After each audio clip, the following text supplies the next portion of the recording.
Agora a gente vai ver aqui os ângulos adjacentes. Os ângulos adjacentes, eles são dois ângulos que estarão sempre lado a lado. Então, por exemplo, se eu tiver esse ângulo aqui, ó.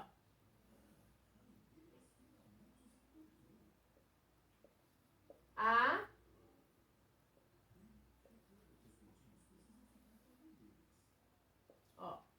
Então, eu tenho AOB, que é este ângulo, AOC, que é o ângulo grande, e o ângulo BOC. Eu vou considerar só AOB e BOC, só este e este. Por quê? Porque para dois ângulos serem adjacentes, eles não podem ter nada da região interna em comum, ou seja, essa região interna aqui ela não pode ser a mesma. Então tem que estar separados os dois ângulos, porém lado a lado. Então seria este ângulo aqui, ó, AOB,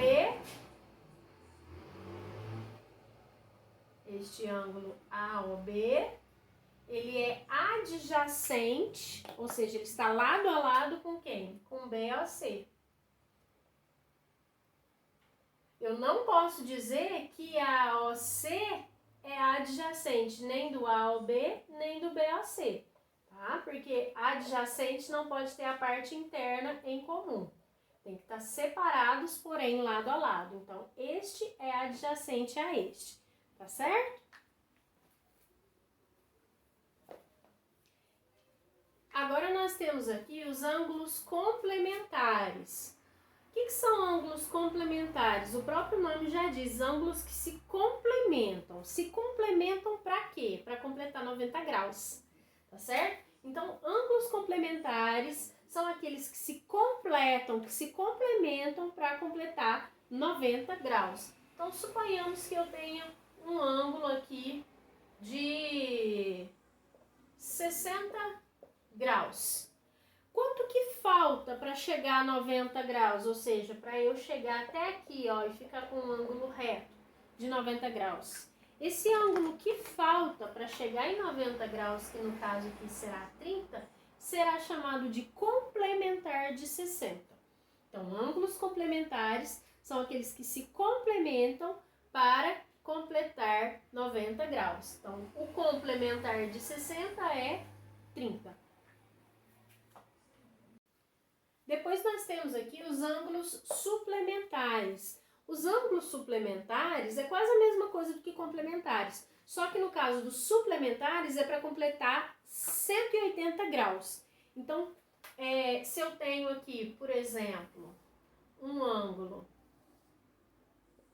de 75 graus, qual que vai ser o seu suplementar? O suplementar de 75 graus é aquele ângulo que falta para chegar em 180, ou seja, para completar meia volta aqui. Então, 75 menos 180 menos 75, faço a continha de menos aqui, ó,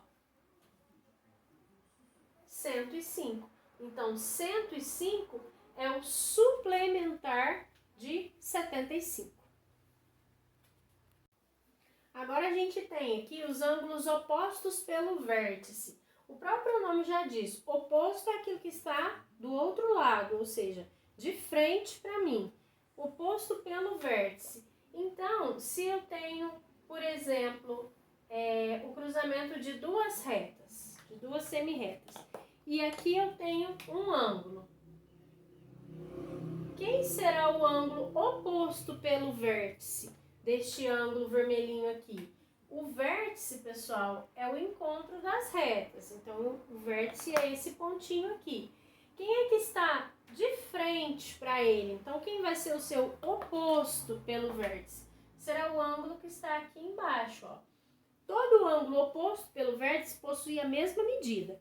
Então, se eu falar para vocês aqui, ó, esse ângulo aqui mede 110 graus. Determine a medida deste ângulo que está aqui embaixo. Este ângulo que está aqui embaixo vai medir também 110 graus. Por que que eu sei? Porque eles são opostos pelo vértice. Eles têm o vértice aqui e um está de frente para o outro, tá bom? E se eu pedir medir a medida deste outro aqui, deste outro ângulo aqui, ó, eu sei que no total aqui eu tenho 180 graus, certo? Ou seja, meia volta completa. Se este vale 110, quanto é que está faltando para completar 180? Aqui vai ser então 110 para chegar em 180, 70 graus. Então aqui vale 70. Se de cá vale 70, quanto que vale de cá? Este com este são opostos pelo vértice. Eles estão de frente um para o outro. Então, de cá também vai valer 70 graus. Então, a gente tem 110, 110, 70 e 70. Tá bom?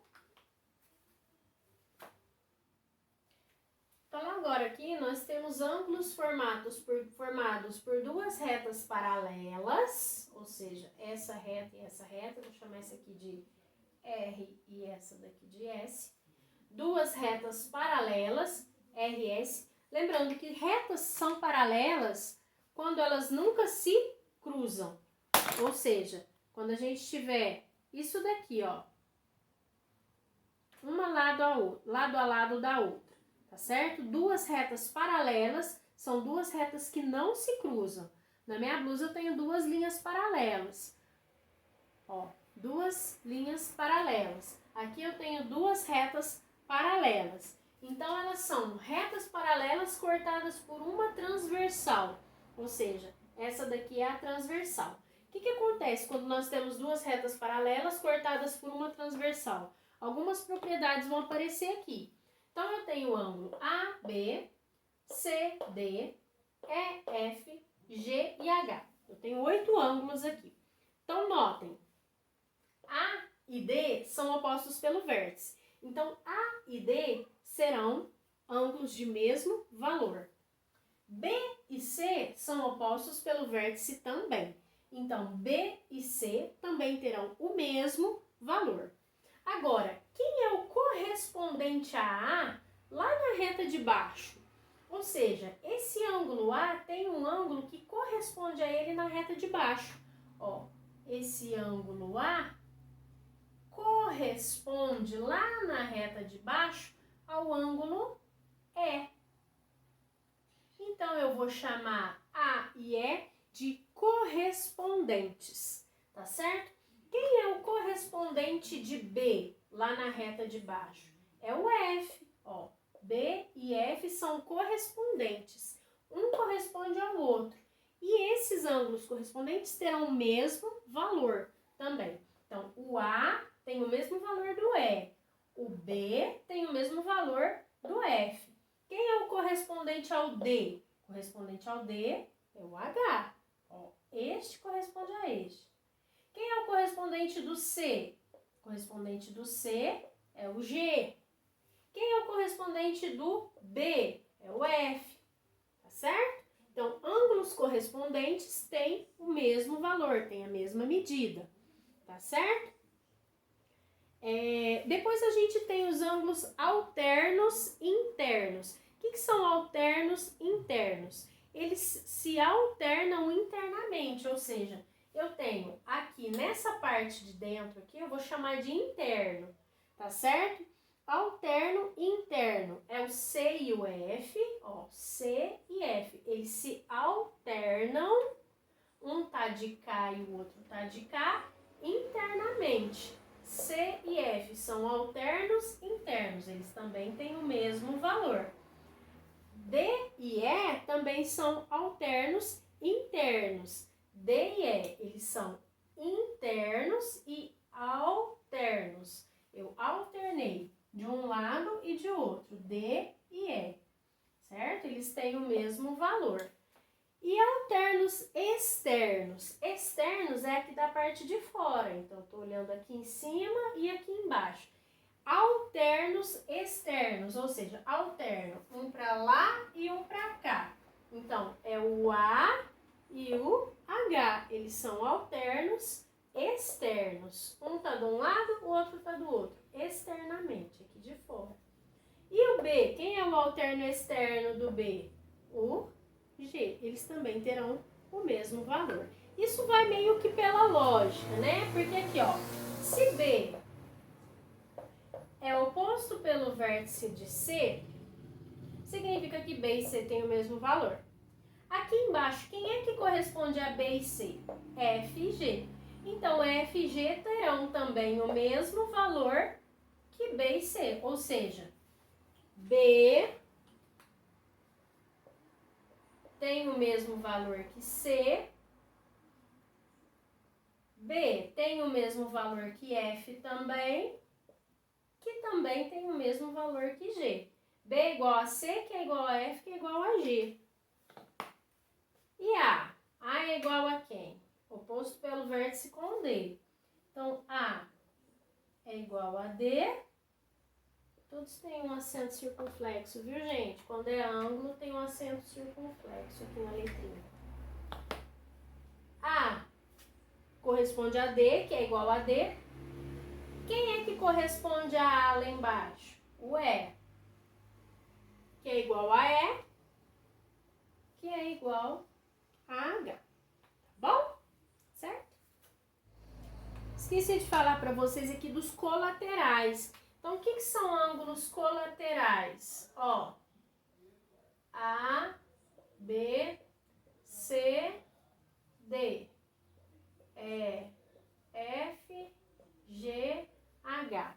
Os colaterais internos, C e E. Então, C e E, eles estão do mesmo lado na parte interna. Eles são colaterais internos, ó. C e E. Eles são chamados de suplementares.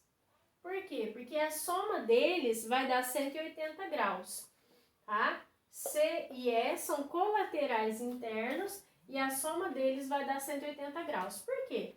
O E corresponde ao D, tem o mesmo valor do D, não tem? O E tem o mesmo valor do D. Por que o E tem o mesmo valor do D? Porque o D é oposto pelo vértice com A. Então, o A é igual a D. Quem é que corresponde ao A lá embaixo? O E, que é oposto pelo vértice com o H. Então, A, D, E e H têm o mesmo valor. Ou seja, o C mais o D, eles são suplementares. Porque se eu somar C e D, eu vou ter 180 graus. Se D vale E, C com E são suplementares também. Tá certo? Uma coisa puxa a outra. Certinho?